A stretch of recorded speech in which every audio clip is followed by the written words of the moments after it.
श्री स्वामी समर्थ. सर्वांचे माझ्या मराठी यूट्यूब चॅनलमध्ये म्हणजे शंकर महाराजांचा आशीर्वाद या चॅनलमध्ये मनापासून स्वागत आहे. स्वामींच्या कृपेने तुमच्या सर्व चांगल्या इच्छा पूर्ण हो. आज आपण श्रावणात ऐकायची जी शिवकथा आहे ती पाहणार आहोत. ती कथा महिन्यातून तुम्ही कधीही ऐकू शकता. श्रावण महिन्यामध्ये तुम्ही कधीही एक वेळाही ऐकू शकता. त्याच्यामुळे काय होईल, जी संकटे तुमच्यावरती वारंवार येत आहेत, जो पैसा तुमच्याजवळ टिकत नाही, तो पैसा येण्यास मदत होईल, संकटे निघून जाण्यास मदत होईल. त्यासाठी ही कथा नक्की ऐका. तुमच्या मुलांवर जर काही संकट येणार असेल तेही या कथा ऐकल्याने निघून जाईल. तर मैत्रिणींनो, तुम्ही माझ्या चॅनलवर अजूनही नवीन असाल, चॅनलला सबस्क्राईब केलेलं नसेल तर माझ्या चॅनलला तुम्ही सबस्क्राईब करा. चला तर मग जास्त वेळ न घालवता व्हिडिओला सुरुवात करूया. मैत्रिणींनो, हा महिना देवाधिदेव महादेवांना अतिशय प्रिय मानला जातो. या महिन्यामध्ये शिव उपासनेला फार महत्त्व दिले गेले आहे. इतर वेळेस तुम्ही केलेले शिवांचा जो तुम्ही जपताप करता त्याच्यापेक्षा या श्रावण महिन्यामध्ये जेव्हा तुम्ही जास्त उपासना करता त्यावेळेस त्याचे फळ निश्चितच इतर दिवशीपेक्षा तुम्हाला जास्त मिळते.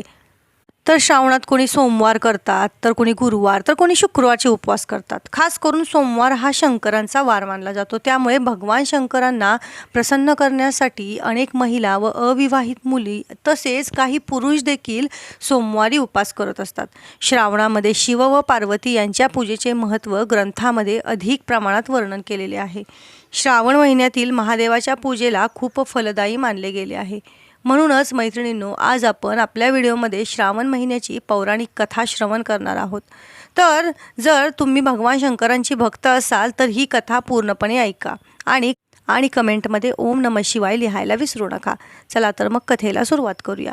देवी सतीने तिचे पिता दक्ष यांच्या घरी योगशक्तीने शरीराचा त्याग केला होता. त्याआधी देवी सतीने शंकराला प्रत्येक जन्मामध्ये पती स्वरूप मिळण्याचा प्रण घेतला होता.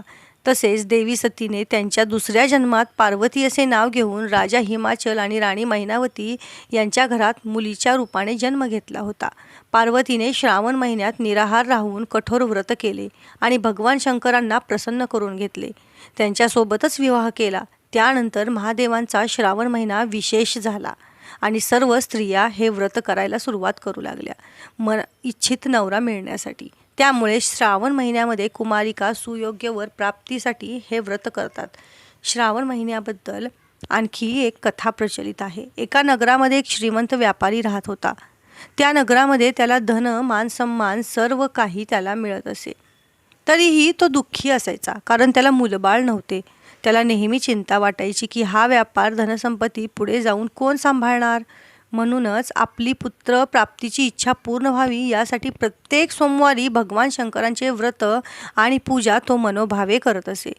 तसेच सायंकाळी शिवमंदिरात जाऊन शिवासमोर तुपाचा दिवा लावत असे. त्यावर व्यापाराची भक्ती पाहून देवी पार्वती भगवान शंकरांना म्हणाली, हे प्राणनाथ, हा व्यापारी तुमचा एवढा निश्चिंत भक्त आहे. खूप वर्षांनी यांनी सोमवार व्रत आणि पूजा नियमितपणे केलेली आहे.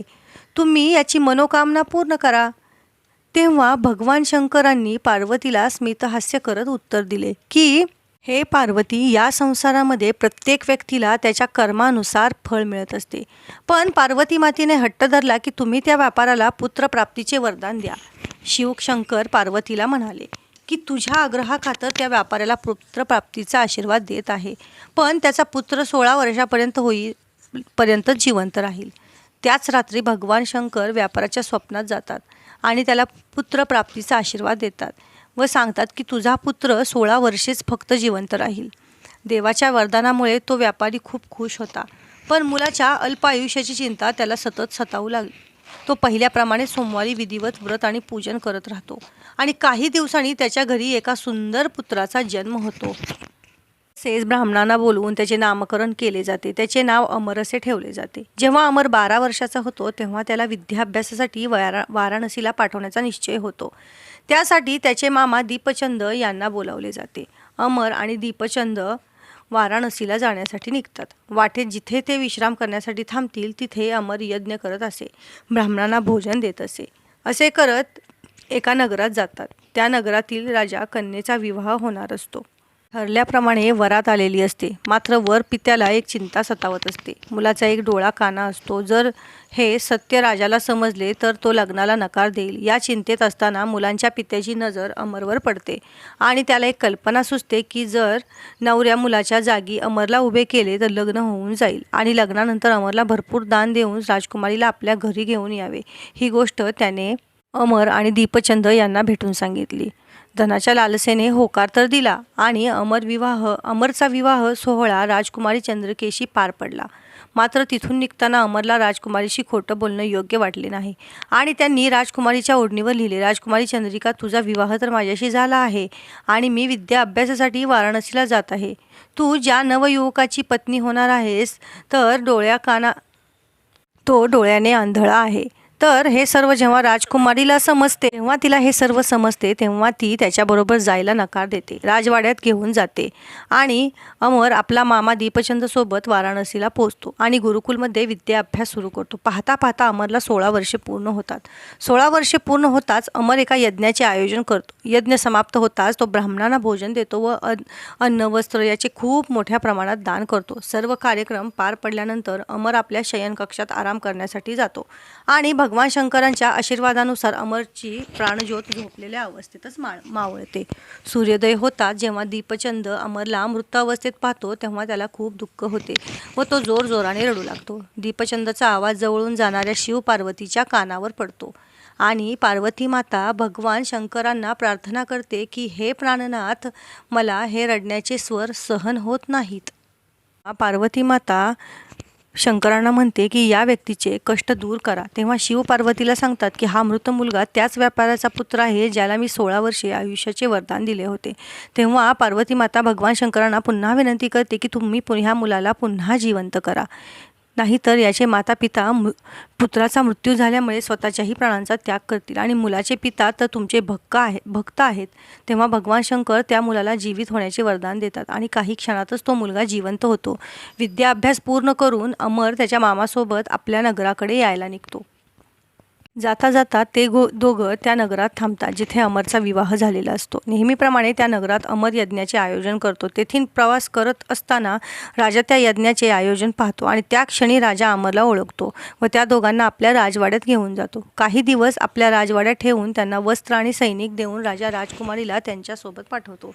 इकडे व्यापाराने व त्याच्या पत्नीने स्वतःला एका खोलीत बंद करून घेतलेले असते आणि अन्न पाण्याचा त्याग करून ते आपल्या मुलगा आणि त्याच्या पत्नीची प्रतीक्षा करत असतात. जेव्हा व्यापारी आणि त्याची पत्नी आपल्या मुलाला व सुनेला पाहतात तेव्हा त्यांना खूप आनंद होतो. त्या रात्री भगवान शंकर त्या व्यापाऱ्याच्या स्वप्नात जाऊन त्याला सांगतात की तुझी भक्तिभावाने सोमवारचे व्रत आणि पूजन करत आहेस, व्रतकथा श्रवण करत आहेस, त्यामुळे मी तुझ्यावर प्रसन्न झालो आहे आणि तुझ्या मुलाला मी आयुष्य प्रदान केलेले आहे. मैत्रिणींनो, शास्त्रात असे सांगितलेले आहे की जी स्त्री पुरुष सोमवारची व्रतकथा ऐकतात त्यांच्या सर्व इच्छा पूर्ण होतात. तर तुम्हाला मी ही जी कथा सांगितली ती कशी वाटली तर मला कमेंटमध्ये नक्की सांगा. तुम्ही माझ्या चॅनलवर अजूनही नवीन असाल तर चॅनलला सबस्क्राईब करा. धन्यवाद. श्री